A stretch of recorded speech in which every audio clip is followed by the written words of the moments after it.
As minhas ovelhas ouvem a minha voz e me seguem. Eu as chamo pelo nome e elas me obedecem.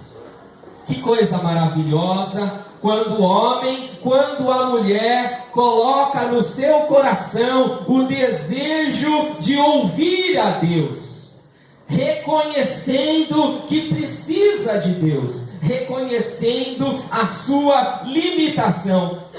Por quê? Meu irmão, se você abrir essa carta e voltar, a carta de Paulo aos Romanos é um dos textos mais sistemáticos que existe na Bíblia. A Bíblia tem vários tipos de literatura, tem história, tem poesia, tem Apocalipse e tem cartas que foram escritas de forma organizada para nós entendermos a fé. A carta aos Romanos é uma das principais cartas e textos sagrados para você entender.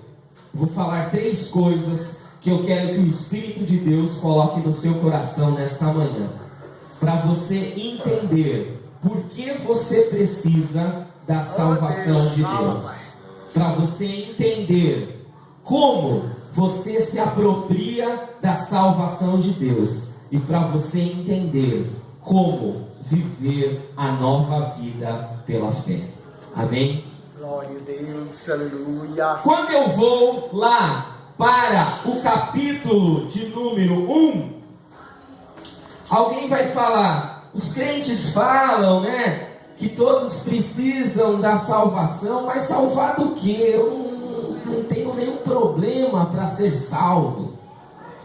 Pois bem, eu quero que você entenda a resposta que Deus dá para você a esse respeito.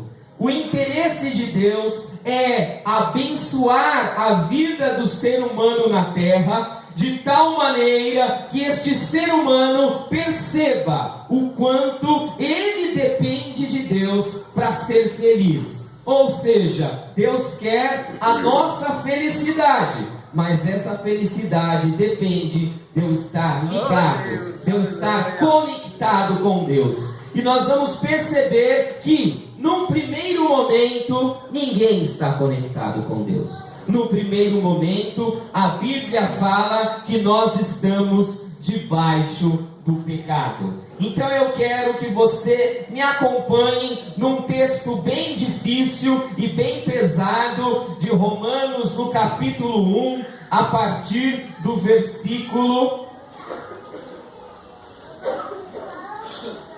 24. Lembrando que esta carta foi escrita há quase 2.000 anos, lá por volta do ano 57 da era cristã. E pode ser que você pense que ela foi escrita ontem, mas não foi. Preste atenção, versículo 24. Por isso Deus entregou tais homens à imundícia, pela concupiscência do seu próprio coração, para desonrarem o seu corpo entre si. Pois eles mudaram a verdade de Deus em mentira, adorando e servindo a criatura no lugar do Criador, o qual é bendito eternamente. Amém? 26. Por causa disso, Deus os entregou a paixões infames, porque até as mulheres mudaram o modo natural de suas relações íntimas por outro contrário à natureza. Semelhantemente, os homens também, deixando o contato natural da mulher, se inflamaram mutuamente em sua sensualidade, cometendo torpeza, homens com homens, e recebendo em si mesmos a merecida punição de seus erros. Quero avançar aqui, 28. E por haverem desprezado o conhecimento de Deus, lembra que eu falei? O ser humano pode passar a vida inteira sem ouvir a voz de Deus. E por haverem desprezado o conhecimento de Deus, o próprio Deus os entregou a uma disposição mental reprovável para praticarem coisas inconvenientes. E eu vou parar aqui um pouco. Ou seja, você quer viver de uma maneira dissoluta, reprovável, enfim, do jeito que você quer viver, Deus vai entregar você ao seu próprio desejo. Ele não vai obrigar você a fazer o que Ele quer. Ele vai entregar você ao seu próprio desejo. Não é interessante pensar assim? Mas é o que Deus faz, colocando o ser humano, entregando ele ao seu próprio desejo.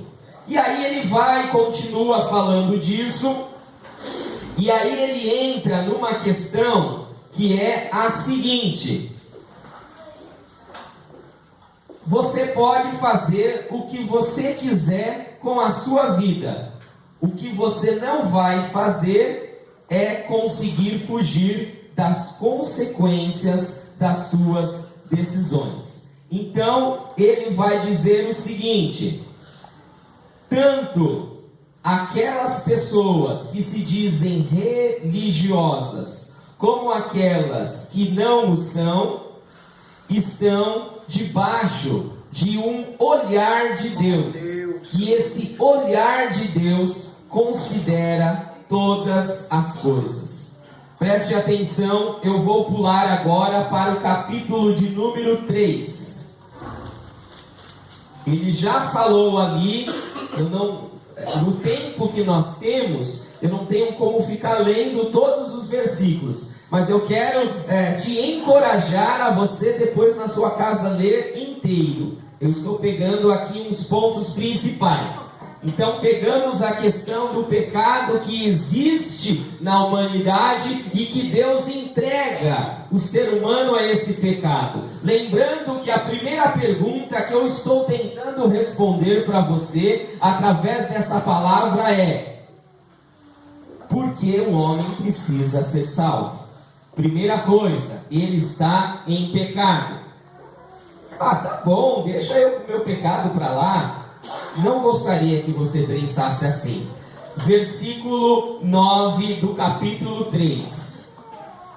Que se conclui. Ele tinha argumentado no início do capítulo que se todos estão nessa situação, qual é o valor de alguém ser religioso? Essa pergunta estava sendo feita por um judeu. Então o judeu estava falando assim: mas então que valor tem de eu ser judeu e ir lá no templo e seguir a Torá? Um judeu com 6 anos já decorou o Pentateuco, com 12 anos ele já decorou a Torá inteira. Então ele está falando por quê? Qual é a validade de eu me esforçar tanto para aprender a lei, para seguir a lei, se eu também estou sujeito e preso ao pecado? Aí ele vai responder aqui, versículo 9: que se conclui, temos nós qualquer vantagem? Não, de forma alguma, pois já temos demonstrado que todos, tanto judeus como não judeus, estão debaixo do pecado. Como está escrito: não há justo, nenhum sequer. Não há quem entenda, não há quem busque a Deus. Todos se extraviaram e se fizeram inúteis. Não há quem faça o bem, não há nenhum sequer. Guarde esses versículos no seu coração. É a palavra de Deus. Ele está falando: olha, para você que se acha um hiper mega plus blaster religioso, não há um justo sequer. Para você que não gosta da religião, não há nenhum justo sequer. Tanto um quanto o outro estão debaixo de uma situação. Aqui a palavra de Deus diz: todos estão debaixo do pecado. E aí você talvez agora pense naquilo que eu falei há pouco, né? Então para que eu estou seguindo este caminho? Para que que eu estou me esforçando. Preste atenção. Preste atenção. Deus quer abençoar a sua vida. Preste atenção. Deus tem uma boa notícia para você. Preste atenção, jovens. Deus tem uma palavra de salvação para você. Preste atenção. Só que para eu entender o que a salvação de Deus significa para mim, eu preciso entender da onde essa salvação está me tirando. Ele está me salvando do quê? Ele está me tirando da onde? Então, a primeira coisa que o Espírito de Deus quer fazer no meu e no seu coração, depois de chamar a nossa atenção para ouvir a voz de Deus, é nos convencer do pecado, da justiça e do juízo. Sabe que o Espírito de Deus, sabe o milagre que o Espírito de Deus quer fazer na minha e na sua vida? Nos convencer que nós somos pecadores. Deus, aleluia. Nos convencer que o pecado está em nós. Nos convencer aquilo que está no capítulo 7 de Romanos, que o querer fazer o bem pode estar em mim, mas não o realizar. Que muitas vezes o bem que eu quero fazer não faço, mas o mal que não quero, este faço. Oh Deus, O Espírito de Deus quer nos convencer disso. Será que tem alguém aqui que o Espírito de Deus está falando? aleluia. Será que tem alguém aqui que o Espírito de Deus está convencendo você de que você é um pecador? E que o pecado é algo mais forte do que você? E que este pecado é algo que desagrada extremamente a Deus. Mas, como eu disse, a intenção é mostrar que Deus nos ama. E tem uma palavra para me abençoar. Se eu chegar, eu já dei esse exemplo aqui. Se eu chegar aqui para o Moisés, sentado aqui tranquilo nesse banco almofadado, confortável, né? E falar: Moisés, eu tenho algo muito importante para você. Você está aí, você está em perigo, rapaz. Você vai se afogar. Se você continuar desse jeito, você vai se afogar. Então eu trouxe aqui uma boia para você. Põe essa boia que agora você vai se sentir seguro.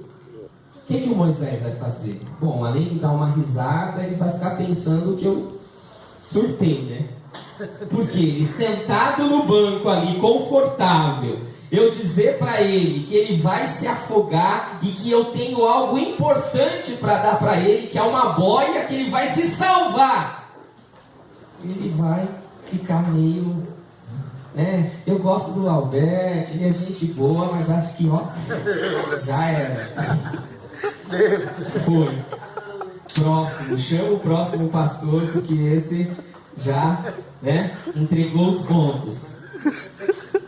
Porém, se eu encontrasse esse mesmo Moisés em alto mar e ele não soubesse nadar, cansado, e eu chegasse para ele e disser: Moisés, eu tenho uma salvação para você, uma boia. Você acha que ele ia pegar ou que não ia pegar?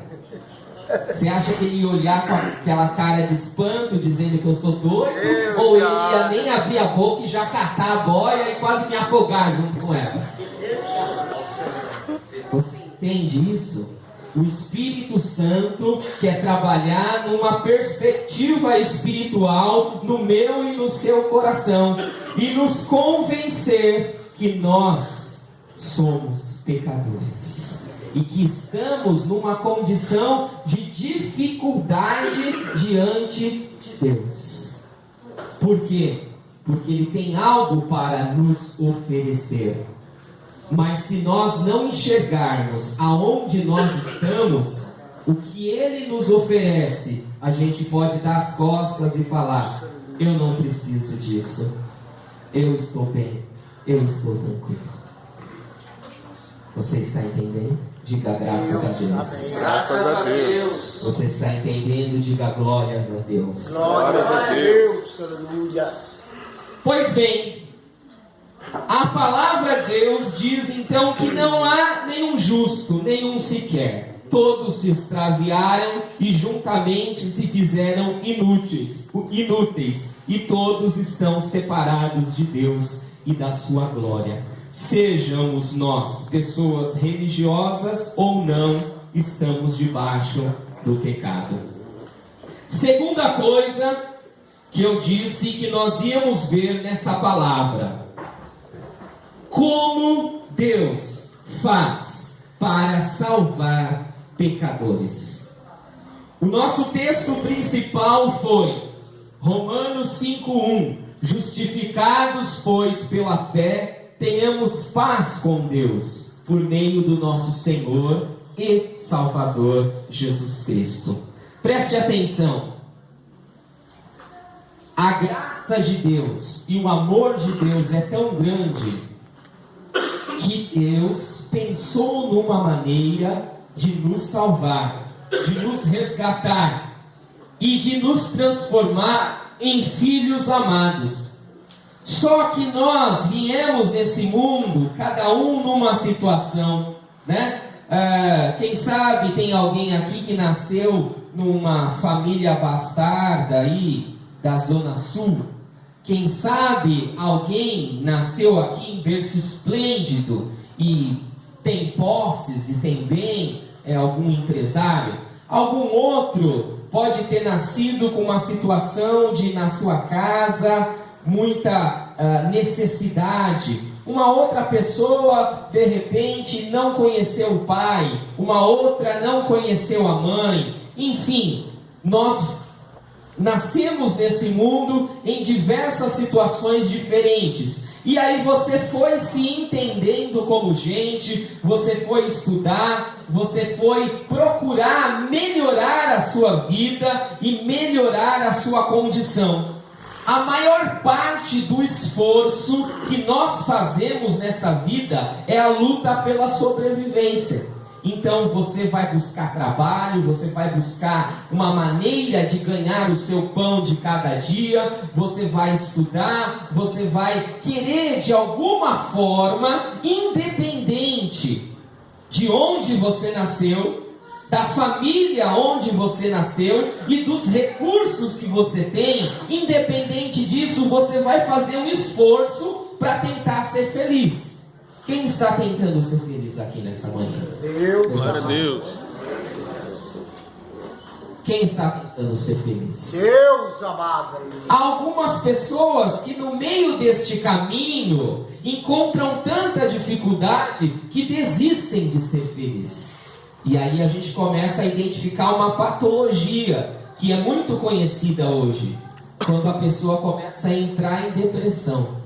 Porque ela já bateu em tantas portas, ela já teve tanta decepção, ela já tentou tanta coisa que ela, de repente, não acredita mais que pode ser feliz. E ela começa a entregar os pontos, começa a riar, começa a querer só ficar sozinha, só num quarto escuro, enfim. E se isso for avante, é realmente um final trágico. E nós estamos vivendo nessa época. Então eu quero falar para você que está aqui nessa manhã, às vezes pressionado por tantas situações. Continua lutando. Não desiste. Às vezes a tempestade, ela dura um tempo e às vezes ela é maior do que nós gostaríamos que fosse. Mas se você ficar firme, você vai ver que a tempestade vai passar. Isso que eu estou falando não tem nada a ver com Bíblia. É puramente uma frase de autoajuda para você, pelo menos, ficar vivo, ficar de pé. Não desista. Agora eu vou falar algo que vem da parte de Deus para você. Deus te ama. E te ama tanto que Ele quer colocar uma paz no seu coração, que nada e ninguém pode tirar. Deus, aleluia. Vou repetir. Deus te ama. E te ama tanto que Ele quer colocar uma paz tão grande no seu coração que nada e ninguém poderá tirar. Diz Paulo: nem a morte, nem a vida, nem principados, nem potestades, nem altura, profundidade, coisas do presente ou do porvir poderão nos separar do amor de Deus que está em Cristo Jesus. Então, nós, como seres humanos, podemos tentar reunir toda a nossa força para passar pela tempestade até que ela termine, ou você pode buscar a Deus, se entregar a Ele, crer no Senhor Jesus e receber a paz de Deus no seu coração. E com essa paz enfrentar as dificuldades da vida. Tem horas que a gente pensa que Deus está distante, porque é tanto problema, é tanta coisa ruim, é tanta situação adversa. Você fala: não, esse Deus não existe, e se existe, está bem longe de mim. Meu irmão, minha irmã, meu querido, minha querida, Deus está presente em todo o tempo. Nós, muitas vezes, não estamos disponíveis para ouvir a sua voz. Oh Deus, fala. Romanos 5:1 diz: justificados pela fé, tenhamos paz com Deus, por meio do nosso Senhor Jesus Cristo. Que o Espírito Santo agora fale ao nosso coração como Deus faz para perdoar pecadores, dando a eles a salvação e a paz que excede a todo entendimento. Ele faz isso através de uma pessoa, não é através de uma igreja. Não é. Pode ser a igreja que for, o nome que for. Não é através de uma religião. Não é a religião que traz a paz, que traz a salvação, que traz o perdão. Muito menos um ser humano como eu, que é tão pecador quanto você. A salvação de Deus está na pessoa de Jesus. Quem pode dar glória a Deus?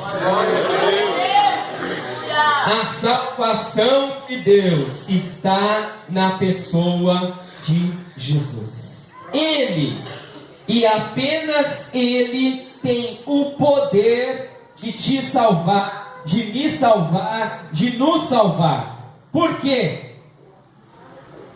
Por que somente Jesus? Por que não pode ser Buda, Maomé, Joseph Smith? Por que não pode ser?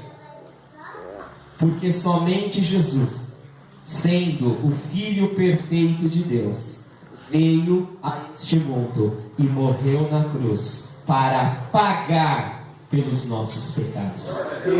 Lembra que nós falamos lá no começo que todos somos pecadores? Então, para nós alcançarmos a salvação, alguns problemas precisam ser resolvidos. E a igreja não consegue resolver isso. A religião não consegue fazer isso. Você pode viver 1000 anos, e em 1000 anos vir na igreja todos os dias, orar, cantar, jejuar, dar o dízimo, e isso não vai ser suficiente para pagar um único pecado que você já cometeu. Imagina todos eles. Somente o sangue de Jesus tem o poder para perdoar, para purificar e para salvar. Glória a Deus.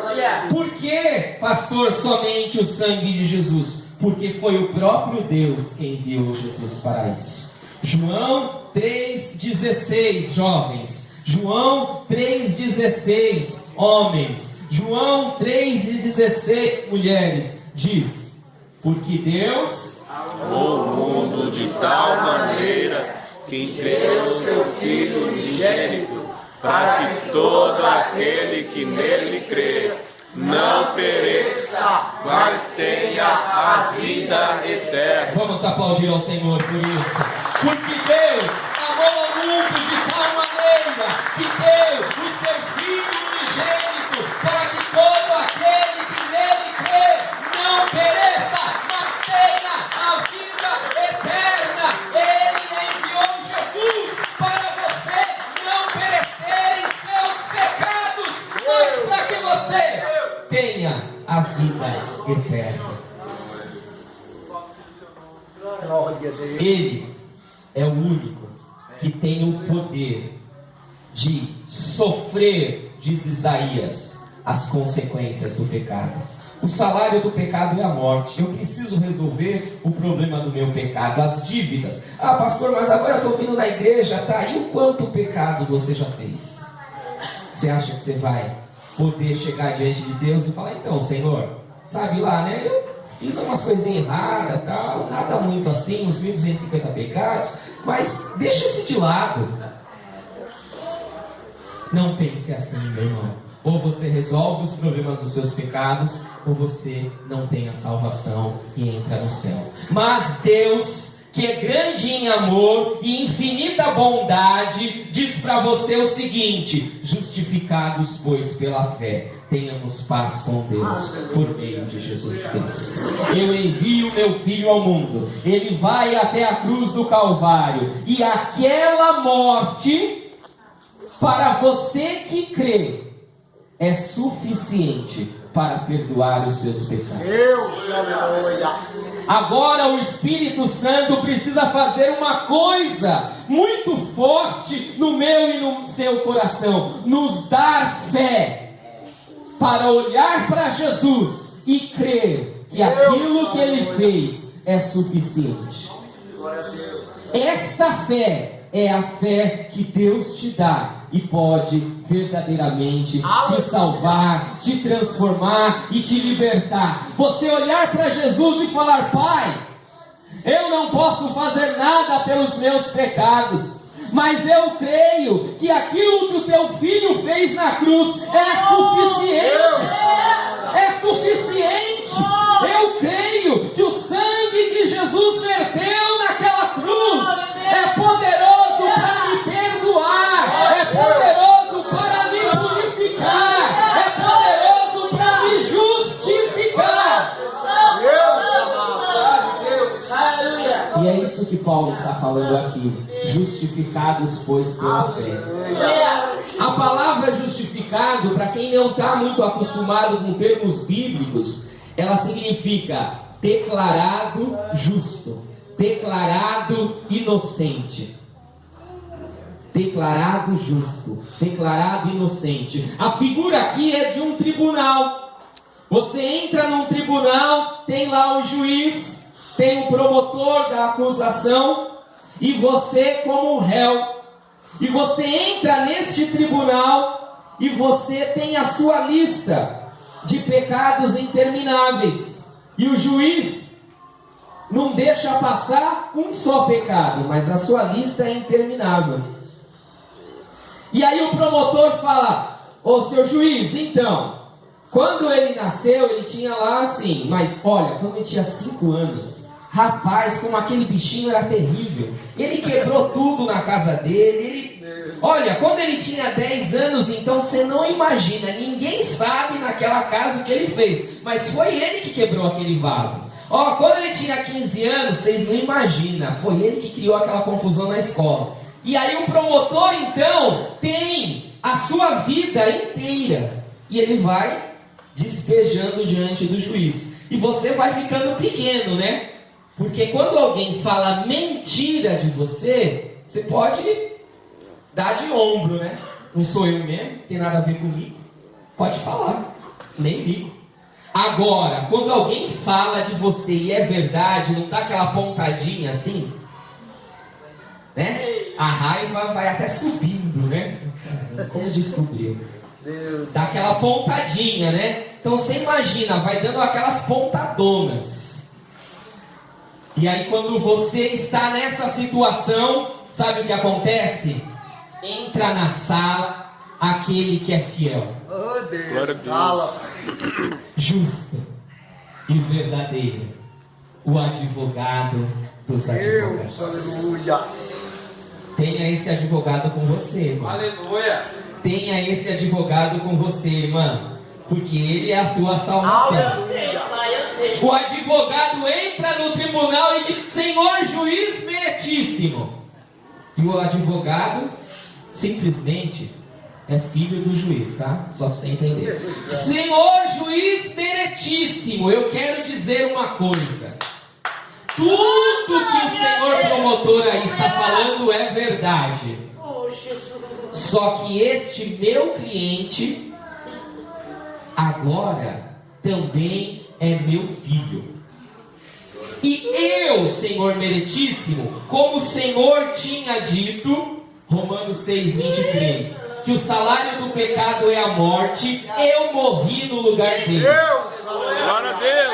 Então, pode bater o martelo aí, porque ele, neste momento, vai ser declarado justo. Glória a Deus. Ele entregou a vida dele na minha mão, eu morri por ele na cruz, e o Senhor disse que quem acreditasse em mim, porque todo que nele crê não perece, mas tem a vida eterna. Bate o martelo, bate o martelo, bate o martelo, bate o martelo, bate o martelo. Deus, aleluia. O que você precisa, irmão, é que o juiz bate o martelo e diz: está declarado em nome. É isso, se você entregar sua vida na mão de Jesus. Aleluia. Mas ele só vai fazer isso se você crer em Jesus como Senhor e Salvador. Mas ele só vai fazer isso se Jesus for seu advogado. Não é a religião, não são as boas obras, não é nada disso que a gente pensa. É Jesus. Você só precisa de Jesus. Quem tem o Filho tem a vida. Padre Santo Poderoso. Glória a Deus. Deus amado, aleluia. Eita, Deus. Por isso, Paulo vai falar no capítulo 6 que nós podemos ter uma nova vida quando nós somos direcionados pela palavra e pelo Espírito. No capítulo 7, ele vai falar: não pense que essa nova vida será fácil. Você vai continuar lutando contra a carne, contra o mundo e contra o diabo. Não vai ser fácil. Você está no processo nas mãos de Deus, mas você ainda é um pecador. O pecado ainda habita em você e você ainda precisa lutar contra ele. Até que ele chega no capítulo de número 8, aonde ele vai dizer: mas eu tenho uma segunda provisão para você. Nesta terra e nesta vida, ser alguém vitorioso. Para você alcançar a salvação, você precisa crer em Jesus. Mas para você viver a salvação, você depende do poder do Espírito. Oh, Deus amado, aleluia. Somente a presença do Espírito Santo no meu e no seu coração pode fazer de nós pessoas que vencem o pecado, que vencem o mal e que se voltam para Deus. Se depender só de mim, irmão, amanhã eu já volto para trás, para não dizer hoje. Mas porque o Espírito de Deus está trabalhando na minha vida, está trabalhando no meu coração, as misericórdias do Senhor se renovam a cada manhã, e a cada manhã eu acordo com um desejo de servir a Deus, de buscar a Deus, de buscar a vontade do Senhor na minha e na sua vida. Por isso, capítulo 8 de Romanos vai falar das marcas do Espírito Santo na vida do cristão. As marcas que que o Espírito Santo quer colocar na igreja, na vida de cada cristão, e como Deus faz para nós vivermos nesta terra de maneira vitoriosa e abençoada pelo poder do Espírito Santo. Você quer entender como ter uma vida vitoriosa e abençoada? Você precisa do Espírito Santo para abrir os seus olhos para a voz de Deus, para convencer você que você é um pecador, para mostrar a você que Jesus é suficiente para a sua salvação e para te ajudar a se unir a Ele, a fim de que cada dia você lute e vença o pecado. A partir do dia 21, agora deste mês, nós vamos começar nesta igreja uma campanha de 40 dias de oração e jejum, baseado em Romanos, no capítulo de número 8. Tem 39 versículos, Romanos 8. E nós vamos trabalhar cada dia um versículo e pedir para que Deus fortaleça a sua vida. E pedir para que Deus fortaleça a minha vida. E assim nós tenhamos uma caminhada abençoada na terra. Se você tem o interesse de fazer parte dessa campanha, fale conosco que nós vamos te orientar. A partir do dia 21 de agosto, vamos começar 40 dias de oração e jejum. O Espírito Santo quer produzir marcas na nossa alma e no nosso coração, para nós vencermos as adversidades da vida e darmos testemunho de que somos filhos de Deus. Amém? Abaixe sua cabeça em nome de Jesus. Senhor, a tua palavra é como uma semente. Ela pode cair à beira do caminho, e depois que a pessoa sai deste lugar, a palavra é dispersada e vai-se embora e não tem nenhum proveito. A tua palavra pode cair num coração cheio de pedras e não cria raiz, de tal forma que ainda que a pessoa fique alegre naquele momento, sem as raízes ela não avança. A tua palavra pode cair num coração que é como uma terra cheia de espinhos. Os espinhos crescem e sufocam a semente, de tal maneira que não há frutos, e esta semente morre. Mas a tua palavra pode cair num bom coração, num bom terreno, que recebe a tua voz com fé, com alegria, com gratidão. Espírito de Deus, em nome de Jesus, que o Senhor mande chuva dos céus, chuva de graça sobre a semente que foi lançada em cada coração nesta manhã, e que esta semente venha dar frutos para a vida eterna. Em nome de Jesus, meu Deus, vence a nossa resistência natural, a resistência natural de cada coração à tua voz. O Senhor é Deus Todo-Poderoso. Quando esteve aqui, até aquele que estava na sepultura, morto há 3 dias, o Senhor falou e Lázaro ouviu a tua voz.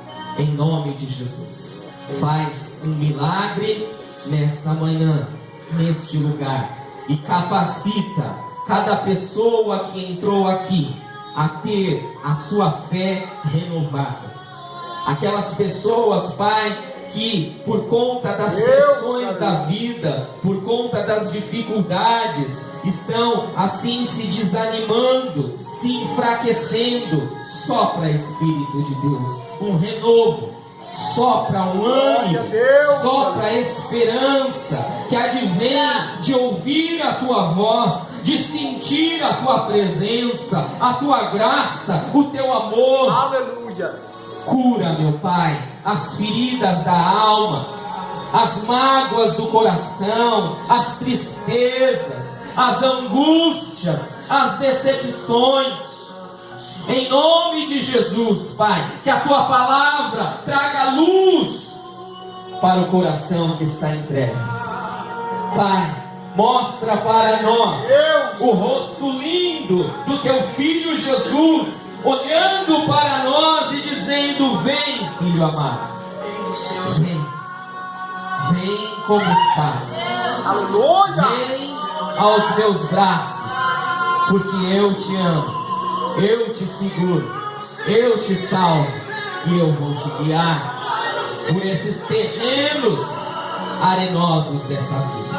Verdade. Senhor, segura na mão desse homem, meu Deus, segura na mão dessa mulher, segura na mão deste jovem, meu Senhor, desta anciã Oh Deus, que aleluia. se coloca diante de Ti.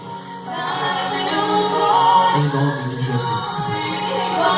Marca este dia como um dia que uma nova história começou em nossas vidas. Uma história onde a paz do Senhor, na pessoa de Jesus, entrou no nosso coração para nós enfrentarmos as adversidades desta vida como filhos amados do Senhor, que desfrutam da paz que excede todo entendimento. Em nome do Senhor Jesus. E todos digam amém. Graças a Deus. Vamos aplaudir ao Senhor.